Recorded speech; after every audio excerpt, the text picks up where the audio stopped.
Halo semuanya, selamat datang di video kali ini. Perkenalkan, nama saya Azhar Hadius Ganda. Hari ini saya akan membahas topik yang sangat menarik dan relevan, yaitu komunikasi publik dalam organisasi. Apakah kalian pernah mendengar pengumuman resmi dari perusahaan besar, melihat kampanye iklan yang menarik, atau menyaksikan konferensi pers tentang suatu isu penting?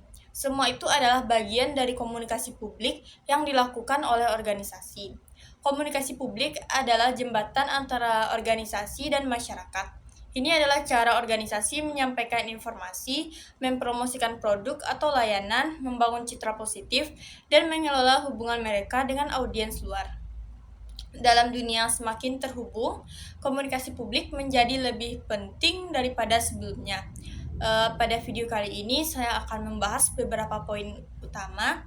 Yang pertama yaitu apa itu komunikasi publik dalam organisasi. Yang kedua yaitu pentingnya komunikasi publik. Yang ketiga yaitu jenis-jenis komunikasi publik. Yang keempat, tantangan yang sering muncul dalam komunikasi publik. Yang kelima yaitu strategi untuk meningkatkan efektivitas komunikasi publik. Jadi tetaplah bersama saya sampai akhir karena saya akan membahas semua ini secara mendalam. Kita masuk ke poin pertama yaitu apa itu komunikasi publik dalam organisasi. Mari kita mulai dengan memahami komunikasi publik. Komunikasi publik di dalam organisasi adalah proses di mana organisasi menyampaikan informasi kepada audiens eksternal mereka yang bisa meliputi pelanggan, media, pemerintah, investor, dan masyarakat umum. Tujuannya adalah untuk membangun hubungan yang positif, menjaga reputasi, dan menyampaikan pesan-pesan penting kepada publik. Komunikasi publik mencakup berbagai aktivitas seperti meluncurkan produk baru, menanggapi isu atau krisis,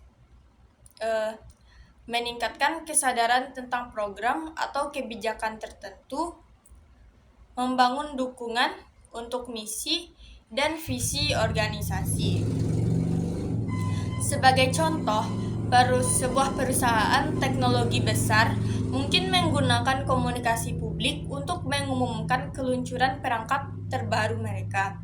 Di sisi lain, sebuah lembaga pemerintahan mungkin menggunakannya untuk menyosialisasikan kebijakan baru kepada masyarakat. Intinya, komunikasi publik adalah alat strategis yang memungkinkan organisasi untuk tetap relevan, dipercaya, dan dihormati oleh audiens mereka. Kita lanjut ke poin yang kedua, yaitu pentingnya komunikasi publik. Mengapa komunikasi publik begitu penting dalam organisasi? Ada beberapa alasan utama. Yang pertama yaitu membangun citra positif. Citra atau reputasi adalah aset berharga bagi setiap organisasi. Melalui komunikasi publik yang efektif, organisasi dapat membangun dan mempertahankan citra positif di mata publik.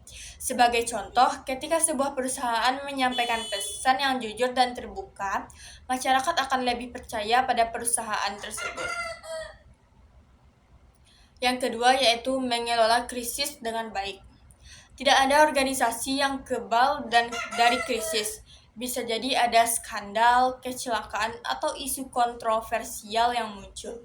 Dalam situasi seperti ini, komunikasi publik yang cepat dan transparan sangat penting untuk meredakan kekhawatiran publik dan menjaga reputasi organisasi. Yang ketiga yaitu meningkatkan kesadaran merek. Komunikasi publik yang konsisten dapat membantu organisasi meningkatkan visibilitas dan kesadaran merek mereka di tengah masyarakat. Ini sering dicapai melalui kampanye pemasaran atau iklan. Yang keempat yaitu menghubungkan organisasi dengan pemangku kepentingan. Pemangku kepentingan seperti pelanggan, investor, pemerintah, dan media memainkan peran penting dalam keberhasilan organisasi. Komunikasi publik membantu menjaga hubungan baik dengan mereka. Yang poin kelima yaitu memperkuat dukungan untuk tujuan organisasi. Komunikasi publik memungkinkan organisasi untuk mengkomunikasikan visi, misi, dan tujuan mereka kepada masyarakat. sehingga menarik dukungan untuk inisiatif mereka. Yang keenam yaitu memastikan akuntabilitas dalam era informasi saat ini. Masyarakat mengharapkan organisasi untuk bertindak transparan dan akuntabel. Komunikasi publik adalah cara untuk memenuhi harapan tersebut. Lanjut ke poin berikutnya yaitu jenis-jenis komunikasi publik dalam organisasi. Ada berbagai cara organisasi dapat berkomunikasi dengan baik. Di antaranya yang pertama yaitu hubungan masyarakat atau public relation. Hubungan masyarakat melibatkan berbagai aktivitas untuk membangun hubungan positif antara organisasi dan publiknya. Contohnya yaitu termasuk konferensi pers, siaran pers, wawancara media, dan acara-acara khusus. Yang kedua yaitu komunikasi pemasaran dalam komunikasi. Dalam komunikasi pemasaran, organisasi menggunakan saluran seperti iklan, media sosial, dan kampanye promosi untuk mempromosikan produk atau layanan mereka. Tujuannya adalah untuk menarik perhatian audiens dan meningkatkan penjualan. Yang ketiga yaitu komunikasi digital. Di era digital, komunikasi melalui platform seperti media sosial, email, dan situs web menjadi sangat penting. Media digital memungkinkan organisasi untuk menjangkau audiens secara langsung dan interaktif. Yang keempat yaitu komunikasi krisis. Ketika menghadapi situasi darurat, seperti isu lingkungan atau konflik internal, organisasi menggunakan komunikasi krisis untuk memberikan informasi yang jelas dan meredakan kekhawatiran publik. Yang kelima yaitu komunikasi corporate social responsibility atau CSR. Banyak organisasi menggunakan komunikasi publik untuk mempromosikan inisiatif sosial atau lingkungan mereka.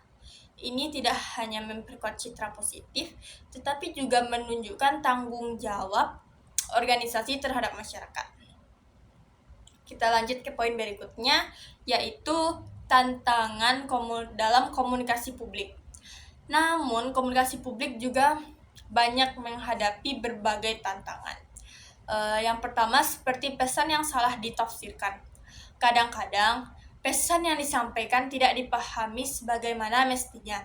Ini bisa terjadi karena perbedaan budaya, ambiguitas dalam kata-kata, atau gangguan dalam saluran komunikasi. Yang kedua yaitu tekanan waktu. Dalam situasi krisis, organisasi seringkali harus berkomunikasi dengan cepat. Kekurangan waktu ini bisa menyebabkan informasi yang kurang lengkap atau tidak akurat. Yang ketiga yaitu reaksi publik yang negatif. Tidak semua pesan diterima dengan baik oleh publik. Komentar negatif di media sosial atau protes dari masyarakat dapat merusak citra organisasi. Yang keempat yaitu perubahan teknologi. Teknologi memungkinkan terus berkembang dan organisasi perlu beradaptasi untuk tetap relevan. Jika tidak, mereka bisa kehilangan audiens mereka. Kita lanjut ke poin berikutnya yaitu cara meningkatkan komunikasi publik. Bagaimana cara meningkatkan komunikasi publik dalam organisasi? Berikut saya jelaskan beberapa strategi yang bisa kita gunakan. Yang pertama yaitu rancang strategi yang jelas. Tentukan apa yang ingin kita capai melalui komunikasi publik, apakah untuk mempromosikan produk baru, menangani krisis, atau meningkatkan kesadaran merek. Yang kedua, pahami audiens kita. Pelajari siapa audiens kita, apa kebutuhan mereka, dan bagaimana mereka ingin menerima informasi. Yang ketiga, gunakan saluran yang tepat. Pilih saluran komunikasi yang paling sesuai dengan audiens kita. Misalnya media sosial untuk generasi muda atau siaran pers untuk media tradisional. Yang keempat yaitu latih juru bicara organisasi. Pastikan juru bicara kita dapat menyampaikan pesan dengan jelas, percaya diri, dan sesuai dengan nilai organisasi.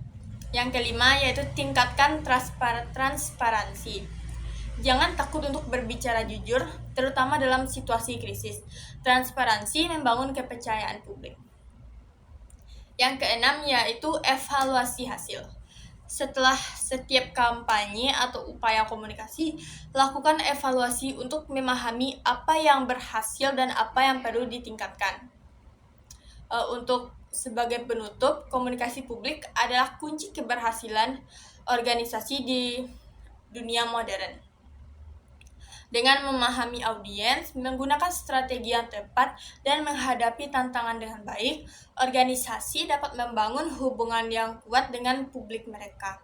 Terima kasih telah menyaksikan video ini. Saya harap pembahasan tadi bermanfaat bagi kita semua. Sampai jumpa di video berikutnya. Assalamualaikum warahmatullahi wabarakatuh.